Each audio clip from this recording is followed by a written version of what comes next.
Life Management Science Labs would like to acknowledge that we live and produce this podcast on the traditional lands of the Wurundjeri people. We'd also like to acknowledge the traditional owners of the lands of our listeners and our international colleagues. We'd like to thank and pay our respects to their elders past, present and emerging.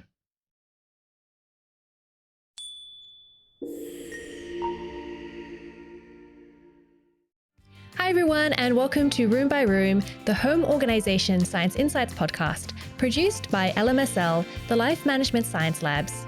We're champions of life management science, providing structured insights informed by science and inspired by practice on key aspects of conscious living. Each week we bring you scientific and practical insights on each element, with the expert knowledge of professionals in the field. I'm your host, Gabriella Yastra, coming to you from Naarm, Melbourne, Australia. Let's begin. Hello and welcome back to the show. Did you know that in one study, it was found that 80% of child accidents occur inside the house, and out of that 80%, 70% of such injuries occurred in the living room.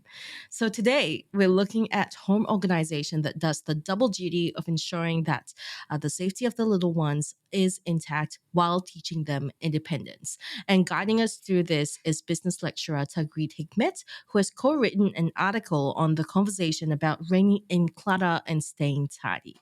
Based at Auckland University of Technology, Taghreed is a senior lecturer in international business management, entrepreneurship, and strategy at the Marketing and International Business Department at the university. So welcome to the show, Taghreed. It's great to have you here.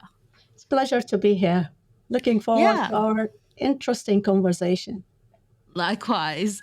Now, before we begin, I was really curious to know, home organization is quite a far cry from your expertise as a marketing and international business lecturer. So what compelled you to look into research on tidiness and decluttering, and by extension, writing the article on the conversation as well? It was started like a conversation between me and my colleagues, the co-author, Dr. Jamal. He's more specialized in consumers' behaviors. And we've been talking about decluttering, it's spring cleaning and all these things. But when I look at it, when we start our conversation, I look at it, it's look like both business and home setting, they are similar. Clutter can reduce efficiency and focuses, whether you're at working at home or working at your organization. So understanding how organization improves productivity in companies inspire me to explore how is that could happen with the home setting. The other thing, just like businesses rely on clear structure to make smart decision, organized home also help family to manage their daily tasks more efficiently. In regards the consumer behaviors, we can see new trends like with minimalism and decluttering, and I can see that's very clear. My daughter is one of them, as I mentioned earlier. It's becoming a global trend that reflects shifting consumer behavior across different cultures and markets. As an international business, I need to understand these trends, how that influence the brands, how they market themselves, how they position themselves, how they simplify sustainabilities and value. Understand these behaviors help businesses to adapt market strategy to meet demands on consumers who prioritize quality over quantity. So it's similar, but a different side of the coins.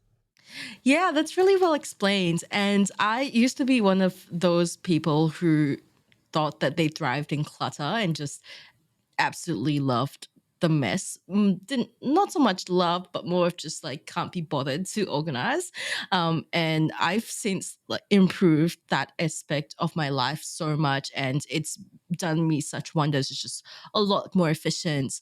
So now I'm a firm believer that people who think that they thrive in clutter just haven't quite experienced the efficiency of neatness and organization.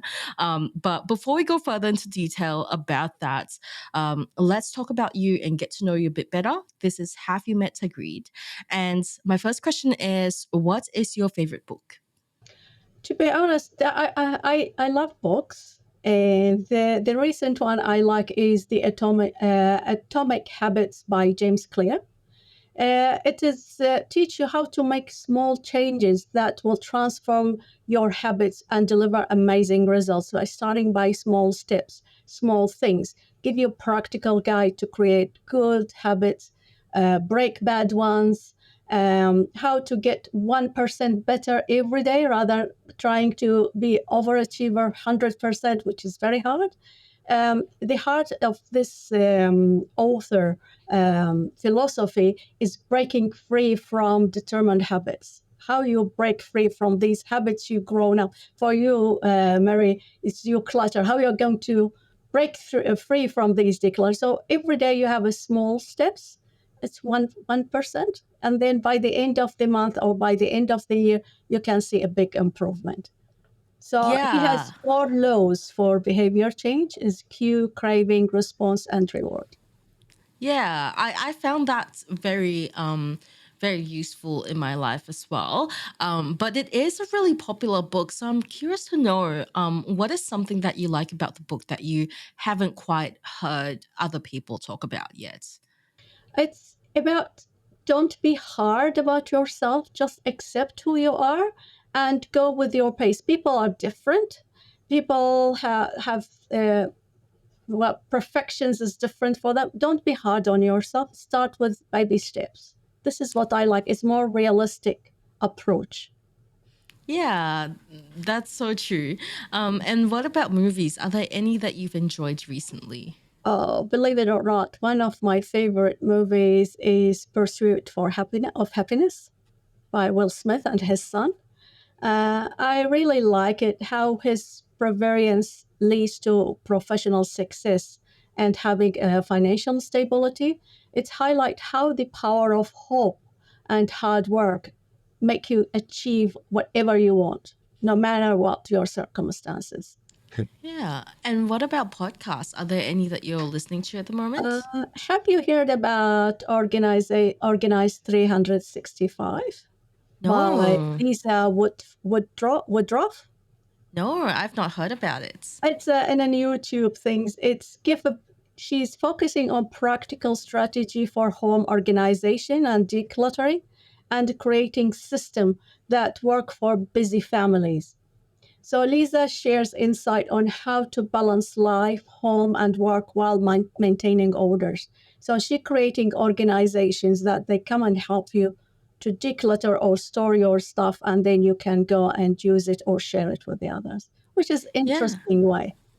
Yeah, that's great. I feel like niching down to busy families is a really smart move because there is like organizational like best practices, right? But then there's also like a good portion of people who are simply so busy because they have families and work to keep up with. And for those people, it might look a bit different, you know. It has to be really speedy, really efficient. It can't just be like, yeah, do it day by day and like just do a little 15-minute clean. You kind of have to keep everything tidy and neat to make sure that your kids are safe. So yeah, that sounds like a really great one. And is there anyone in your life, either professionally or personally, who you look up to? My daughter, I Oh, I learned a lot from her.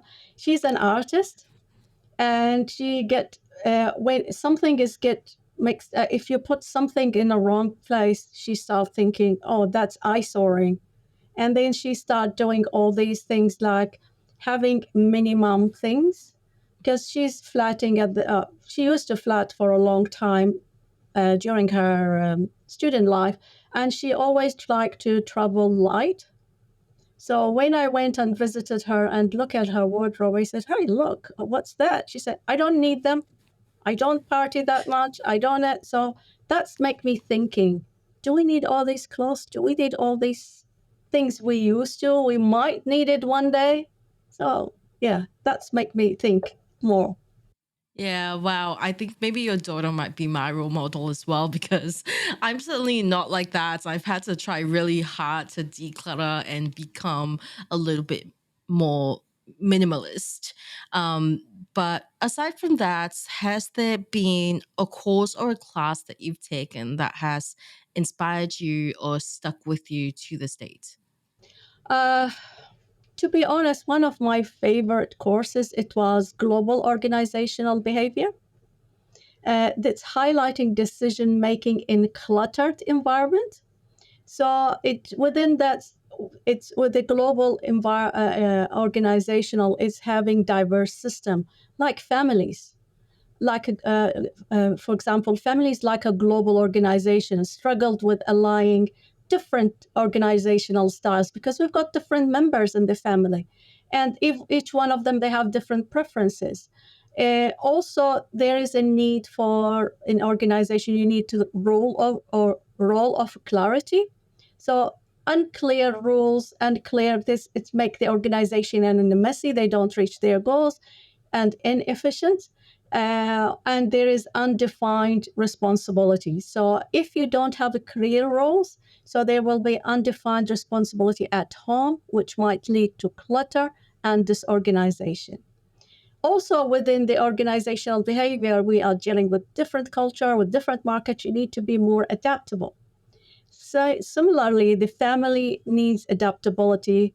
They are facing constant change within the different age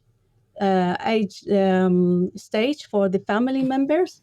We started as a young couple, then becoming with the family with toddlers, teenage, adult, now emptiness. So we've been changing a lot. So you need to have requiring flexibility in your organizational system, similar how organizations adapt the dynamic environment around the globe. Yeah, it's wonderful. It sounds like you can bring some lessons into this episode as well. So, why not let's jump right into it? For starters, how would you define home organization? So first of all, it's a systematic approach to arrange passions, what you have, to maximize functionality while keeping aesthetics. The second Yeah. one, creating harmonized living space that reducing stress and foster well-being, because you would like to be at home, relax. You got a moment rather than all the time. Adapt. Also, now these days houses is becoming smaller with less space, so you need to adapt your space to your family members' needs while maintaining sense of order. Yeah. And secondarily, how would you define kids' organization? Well, that's a good question. So there are three aspects of it. The first one, you need a structuring space to be safe, functional, and accessible for the children. For example, you're making lower shelving for the kids rather for toys and books rather than climbing up, allow them to reach their belongings and reducing the risk of safety. Secondly, incorporate systems that teach kids our children responsibility and independence. For example, having labeled bins, just like the kindergarten, you got bin. If they don't read, they can't read still in the early stage, you can put pictures so they know this is for logo, this is a puzzle. Help them the kids to learn how to sort things away themselves. That will give them the sense of ownership. The last thing is balancing practicality with the child-friendly design. So, for example, using storage boxes, playful book, playful hooks at child-friendly heights make organization fun while keeping the space tidy and practical for a daily use. So you need to adapt the space for the kids' safety. Yeah. And how would you describe the importance of kids' organization incorporating these elements of um, like sense of autonomy and but safety as well? So that's as I mentioned, it's having that organization maintaining safe space. It's for reducing risks of accidents or injuries in home, encouraging positive habits like tidiness and responsibility from young age, and create an environment that support learning, playing, and emotional well-being. So that will help them to develop these emotions. Yeah. And I remember that you mentioned that climbing to a certain height might be unsafe for a child, and so making sure that shelving is lower for kids is really important. So, what are some common safety hazards to consider when organizing and cleaning a home with children aside from the height factor? It's the major one: unsecured furniture or sharp objects. While you are working, coming from work, chopping things, and very often you forget your knife, or while you are doing this, your scissors. So that's leaving these things with the child's reach. That's one of the hazards. The second one is cleaning supply and medication stored improperly. I remember when I was a child, my brother, he was 3 years old, so there was few years different, and our neighbor by mistakenly he put all the kerosene in a soft drink bottle. It was during summer, so he was in a rush and he didn't pay attention. That's a child, so he ended up drinking it. It was a nightmare for me. So we end up rushing to the hospital, having washing the stomach, and he's lucky we managed to go there on time. The third one, choking hazard from small toys or loose items. So that's we need when we buy it a toys, we need to look at it for the age group. Now they are very well aware. The toys manufacturer, they put the age and how they are. And I got an incident as well with my other brother when we used to do something good or tooth fairy come. Our parents used to give us coins, half a dollar, whatever. And while he's playing with it, while he's sleeping and laughing, it fell off on his head and he choked with it. So we rushed again to the hospital. They took it out. It was not nice experience. So since then, no coins to the kids. If you would like to give them a paper note. Wow. How how many more personal anecdotes A on lot. child safety do you A lot. have for Now when us? I think about it, I've been through a lot. So make me thinking these what we needed: secured, unsecured furniture, cleaning supplies, choking hazards. Yeah. And in what ways does a child's developmental stage influence their understanding of safety in organization, what they can touch, what they can't touch? How should parents incorporate this into their their organizing system at home? That's good questions. So we've got three different stages. We've got young children where they are focused on exploring, so they require more proactive safety measures. So I remember when my son, he was young, he always adored, oh, that's the switch, the plugs. So he always put his and the other side of the world, the plug holes is bigger, so baby can fit his finger there. So that was a nightmare for me. I wasn't thinking about it. So I end up having the plugs on it. So now whenever I said, make sure that you put the plugs there. The other things that when you reach school age kids, when they become in the primary school, kids start understanding orders and following basic organizational system because they are working together and following as a team. When you reach a teenage, where is the rebellions that I've been through that with my son? He was too good to be true when he was a child, neat and tidy. Teenage is the messiest person I ever seen. So we need to give them a space, and they need to have the tidiness and in the young age.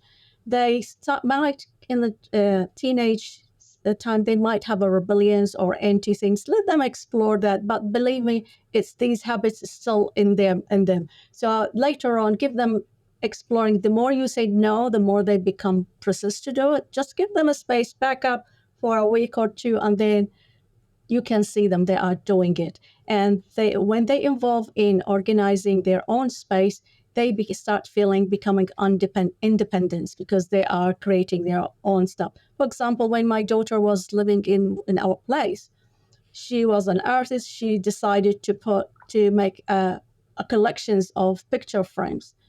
I can't imagine the picture frame she put it there. But now she left, I'm enjoying them now. But at that time, it wasn't nice for me, but it is what it is. And then it's become different now. So we need this at different stage. They have different level of learning and adaptability. Yeah. And from your research, what have you found to be some common problem areas for parents when it comes to home organization? It's the managing the volume of toys, clothing, and gears. We are living in a fast fashion these days, and the marketing and to just make you buy stuff and cuter. And as a parent, you can't resist. So you can't resist that. You end up with problems on managing this volume of things. Balancing the aesthetic preference with productivity, practicality. Very often, whether you hear that phrase, is it a house or a home? So we need to make it practical, but within a nice aesthetic. Doesn't mean that we will get rid of the beauty of it, and maintaining consistency in organizing system that with a busy schedule. We are working people. We are busy. We don't have time. So maintaining consistency to making a line, putting a time to do that decluttering or organizing. That's one of the challenges. Sometimes Yeah. it's become less priority. And what are some of the key approaches to organization that you found to be particularly effective in addressing these problem areas? Use visual cues, for example, like bin with pictures to make tidying intuitive for younger children. Turn tidying into a game. Very often, I used to do that. Whether to play a song we love and who's finished tidying up one area before the others, or let's do it within 5 minutes, and then we reward consistent effort. So if they did it once, doesn't mean they need the rewards, but if they consistent doing it, that's build a positive association with cleaning. For example, if you have a child, you tell them, hey, look, tidy up your room, and then so give him a reward, but after 5 minutes, he will again. So okay, if you maintain your room tidy for a week, let's go to the movie together. Let's go to do this, something they like. So Yeah. the routine, yeah. Yeah, that's a really effective approach, even for Okay. me as an adult as well. Like, I find that looking forward to a reward after, doing it a few times really helps with the motivation. And when I was younger, well, this wasn't really to do with cleaning up or anything, but my mom used to implement a point system for getting good grades. So I would then kind of have like this positive association between studying and getting a reward, which was wonderful, worked wonderfully for my grades. So yeah, definitely can attest to the gamifying approach. But I do wonder, like, does that work for all kids, or do some kids more resistant to the gamifying approach? Kids always look at their peers, look at their brothers and sisters, what they do. So if you find some resistance from a child, you don't push him, you don't do. Otherwise, you will have a negative impact. So you need to give him. You carry on with the others. They see the privilege. For example, I've got my nephew. He's growing up, and he start looking and doing some jobs. And then his parents try to say, "Okay, if you do the dishes, we're going to give you that much money. If you wash the car, you'll give me that." I went there. I said, "What are you doing?" He becoming more materialistic. He need to. Then I sit with his mom. Don't tell that. This is between us. I told Don't his tell them, mom. guys. Yeah, I told his mom, okay, whenever he needs you to do something, if he demand money from you, demand money of him. So if he wants his clean shirt, pay for it. If he wants to be driven to the spot, pay for it. And then after 2 days, he said, can we work something else? He wasn't a teenager, you need to look at each case by case. Yeah, that's a really good way of spinning things around. And I was also really curious because your article discusses the feeling of being controlled by chaos, with shopping culture being a primary influence on our tendency to purchase all sorts of objects of desire, leading interviewees to feel as though they are prisoners of their possessions, right? But this shopping culture also extends to young ones, where they yearn for the latest doll or toy or gadget that their similar age peers own. So, what can parents do to instill these methods of maintaining tidiness in their kids without making it feel like a chore or they're missing out? So, first of all, you need to set a positive example. By maintaining tidy habits themselves. For example, if you're a parent, can model tidiness by making their beds every morning or taking the dishes after you have a breakfast. So the kids see that this behavior consistently, they are more likely to follow it naturally.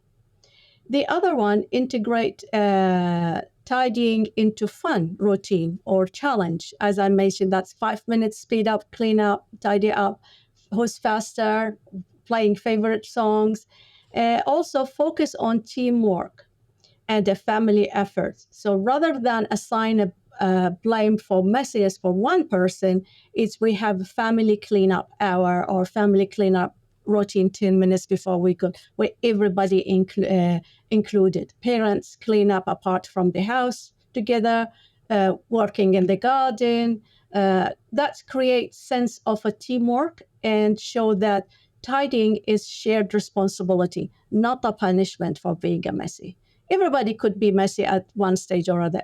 As a mother, sometimes I come with the shopping and throw my jacket here, throw my handbag there. I'm a messy. What's a model I set on? So we need to work together sometimes. Most of the times, not sometimes. Sorry. Yeah, and in your article, you also touch on creating routines for organizations. So, what are some simple, effective ways to do this and make sure that um, consistency is kind of practiced in the households? First of all, you need to create a consistent schedule for tidying up, if it's up to you whether it's going to be a weekly or a daily routine. If it's a weekly, it could be a little bit longer than daily. The other things, you break the task into small, manageable steps rather than go and do all your wardrobe. Let's start with one shelf, every day one shelf, and to avoid overwhelming things. Involve all the family, as I mentioned, involve all the family members to share the responsibility and keep it collaborative. So sometimes when you see your child trying to tidy up, come and sit to him to help him how to tidy up, how to fold the clothes, how to put his shoes, how to do. So by working with him, he's picking up the habits from you, and then when you can tell him, I come and help you, can you come and help me? So he can do it, but he's just handling things for you. I think that's creative or collaborative approach together. Small Oh, steps. that sounds so adorable from someone who has no kids from far, respectfully. Now let's move on to the practices and habits, where we talk a bit more about the everyday application of what you've just shared with us. What's a habit that you recommend practicing to maintain a safe and tidy space for the kids? It's declutter regularly to keep the space manageable and safe. Always declutter. And what do you think are some of the most common struggles or challenges that people face in attempting to do this? uh, Resistance from children sometimes who may feel attached to a certain items. Sometimes it's very hard to break it up. Time constraints for busy household. The last one is emotional difficulties in parting with sentimental items. I feel guilty on that one sometimes as well. Yeah, and what's your advice for from facing the resistance from children who may feel the emotional attachment to their goods? Uh, Maybe combined the donations with decluttering. So that will create sharing feelings. So the what he when he give it away, it's not going to throw it. It will be given to somebody who's in need. I get to know young mothers around the area here. They create a sharing toys library. So they have their toys and they put it on the library when they need it. Rather than buying one, they borrow it for a week for the kids to play with, and then they put it back, and then they do the other one. And when the kids grow out of it, they donate it to the girls. So it's not a Oh, good practice, yeah. oh, that's really sweet. Yeah. And how do you think this practice may impact the kids' perception in life as well?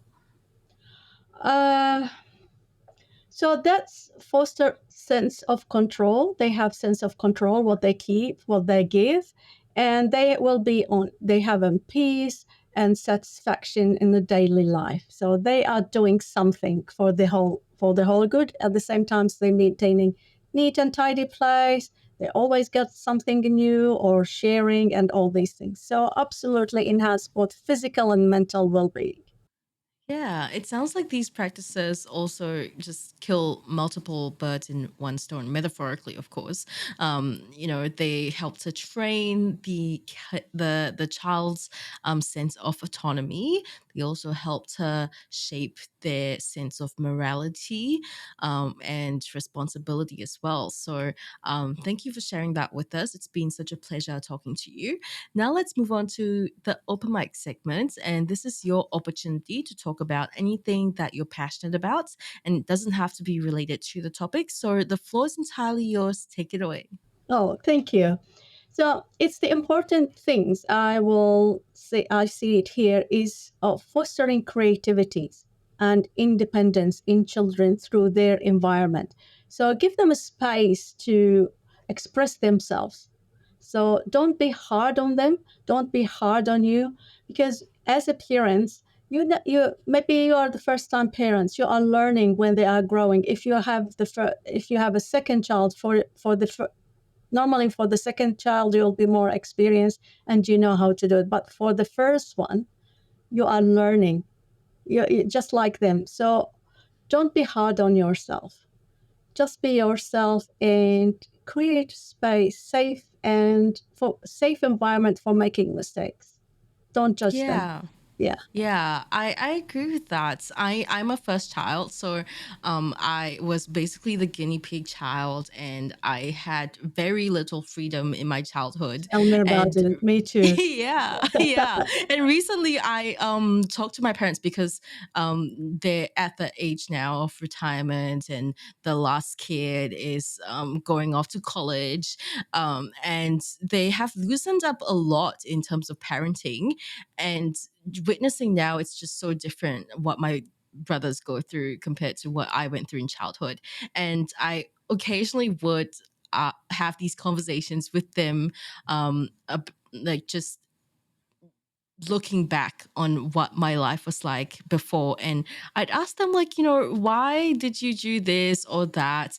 And they would simply say, like, you were the first one and we thought that was the right thing to do. And that's absolutely the case with a lot of people, for sure. Like, I think my parents were doing the best that they possibly could have done, and I think they did a great job. But now I need to like keep my distance because of how little distance I had from my parents when I was younger, if that makes sense. Um, but yeah, I think parenting is just beautiful because it's such a whirlwind of a journey, and there's a reason why. Scientifically, can we prove it? I don't know if it's been proven, but there is a reason why people have coined the terms, oldest child syndrome or middle child syndrome. It's because these experiences are pretty common, and they're okay that parents make these choices and then change their minds later on. So yeah, well, I've really appreciated your insights on kids organization. I loved hearing the anecdotes that you had to share with us. I think they were very useful in illustrating what kids organization should be like and why we should practice it for those who have kids, of course. So thank you for joining us today. It's been such a pleasure. If our listeners want to find out more about you and what you do, where can they go? Well, thank you for having me. It's a pleasure talking to you, Marie, and it's a pleasure to know you. You are the first child like me. We were the guinea pigs, but it is what it is. So if you are interested, you go to my LinkedIn. I will put it. I will send it to you, Marie, later on in the end. And you can look at the Auckland University of Technology website. You can see my profile, and you can have the article. It's in the conversation. Amazing. We'll link this in the show notes so you can have a look if you wish to check out Taghreed's work and look at what she does. Thank you everyone for tuning in. We hope that this episode has been useful to you. We'll catch you in the next episode. You've been listening to Room by Room, produced by the Home Organisation Science Labs, a division of LMSL, the Life Management Science Labs. More episodes like this from across 10 life management perspectives can be found by searching LMSL on Apple Podcasts, Google Podcasts, YouTube, Spotify, and other podcasting apps available on your smart devices. If you enjoyed this episode, please consider rating our show, sharing it, and subscribing to our channel, as it helps other people find it so we can grow and bring you more quality resources. More of our work can be found on our website at ho.lmsl.net, where you can join our movement. I'm Gabriella Yastra. Thanks for tuning in.